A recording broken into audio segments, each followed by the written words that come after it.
Il s'appelait Quentin Derenc, il avait 23 ans et la semaine dernière, à Lyon, en France, il a été tabassé en marge d'une rencontre politique, tabassé par plusieurs individus. Il y a eu des arrestations là-dedans.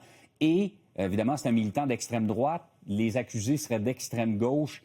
Ça provoque énormément d'émotions. C'est le premier sujet dont on va parler avec notre spécialiste des questions internationales, Stéphane Bureau. Salut, Stéphane.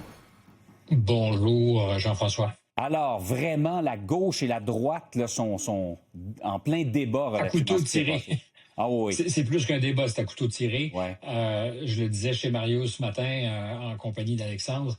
J'étais avec le président ou l'ex-président François Hollande sur le plateau où je travaille ici, qui était pas remonté, calme, parce qu'il y en a vu d'autres, mais disait la gauche française et les socialistes dans son cas ne peuvent plus d'aucune manière entretenir des relations avec la France insoumise. Il faut voir qu'il y avait une coalition politique qui, du jour au lendemain, a réussi à s'organiser aux dernières élections législatives et qui a surpris tout le monde parce qu'on pensait justement pas que ces partis politiques divergents, ils se disent tous de gauche, mais ils ont des manières très différentes de voir la gauche. Et les insoumis, c'est l'extrême gauche. Et quand je dis l'extrême gauche, c'est pas un jugement de valeur que je rends, c'est ce que dit le ministère de l'Intérieur qui classe les insoumis, la France insoumise, c'est le nom du parti, dans l'extrême gauche. Alors, il y a au sein de cette famille que l'on dit des fois gazeuse, avec toutes sortes de petites planètes, il y a un groupuscule, la Jeune Garde, avec lequel groupuscule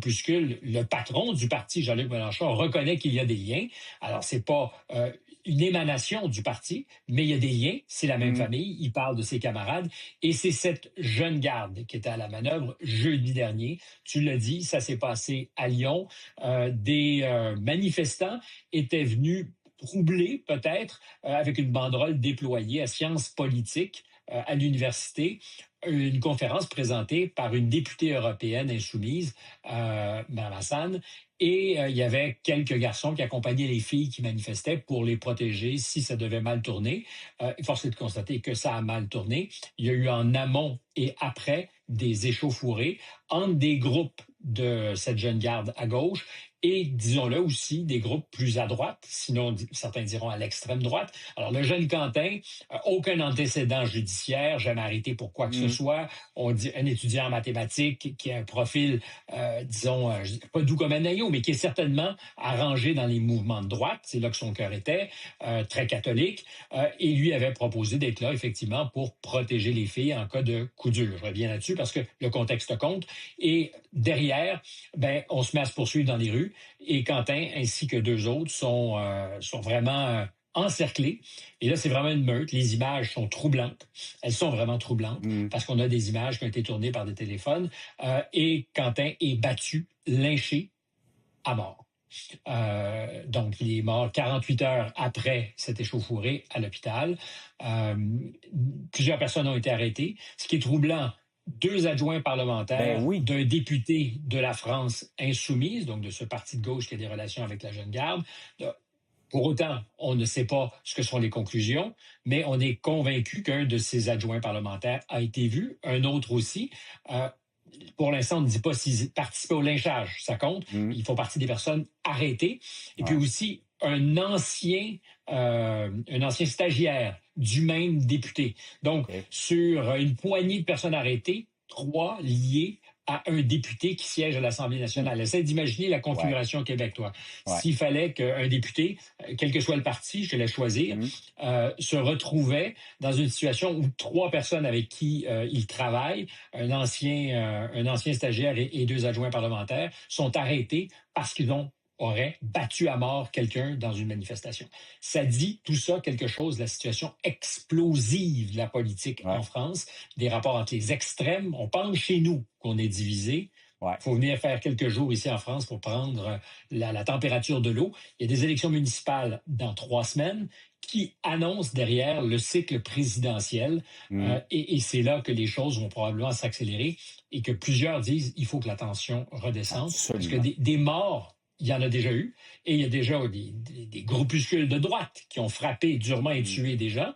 Mais là, en ce moment, ceux qui sont montrés du doigt, c'est cette France insoumise avec un Ouais. leader, M. Mélenchon, qui ne démord pas, ne s'excuse pas, n'est pas en train de rétropédaler, a dit évidemment qu'il avait des condoléances à servir à la famille, mais il ne s'excuse pas et ne dénonce pas ses relations avec cette jeune garde, qui est une organisation dissoute sur un ordre du ministère de l'Intérieur et qui pourtant agit toujours.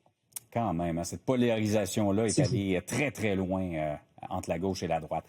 Par ailleurs, ça, c'est un des sujets principaux de conversation en France présentement. L'autre, il est beaucoup plus banal, mais quand même, Stéphane, c'est Ben, la météo. 35 jours de pluie consécutive. Vous n'avez pas connu ça depuis qu'on tient des registres en depuis, 1959?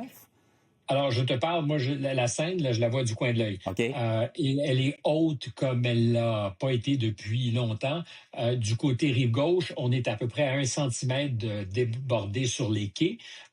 Et il y a plusieurs fleuves dans le sud qui sont complètement sortis de leur lit. Et là, c'est des territoires complets inondés, des routes nationales où les panneaux de signalisation, que tu imagines, sont à peine visibles. Donc, Incroyable. tu as de l'eau, c'est des mètres d'eau. Pour plusieurs de ces fleuves, c'est 6 à 7 mètres de plus de débit de hauteur qu'à la norme. Donc, ça déborde évidemment partout. C'est des milliers de maisons inondées. Pour bien des gens, d'ailleurs, c'est pas la première fois parce qu'ils sont dans des zones qui, avec les changements climatiques, si c'est Mhm. l'explication qu'on doit donner, ont vécu ça dans le passé récent, en 2021 pour certains, 2023. Mais là, janvier, le mois record de précipitations, tu le disais, 35 jours, non-stop. Et là, il y a une tempête, Pedro, Ouais. qui est la tempête de trop, et qui fait que tous les fleuves sont à leur point pic de crue, avec une situation exceptionnelle, c'est-à-dire que c'est les grandes marées sur l'Atlantique, ce qui fait que tous ces fleuves qui débouchent à la mer vont se retrouver jeudi ou vendredi incapables de déverser leur trop-plein parce que les marées retiennent l'eau qui Eh. arrive. C'est une tempête, disons-le, parfaite. Et dire qu'on se plaignait de notre hiver un peu froid, il y a quand même pire que ça dans la vie. Hey, Stéphane, demain, on va se reparler. Entre Oui? mouillé et très mouillé et Oui. froid, je pense que tu prends froid. Oui, oui, on va le prendre, on va le prendre. Hey, Stéphane, on se reparlera demain. C'est la première réunion du Conseil de la paix Ouais. de Donald Trump. On s'en jase demain. Merci beaucoup, Stéphane.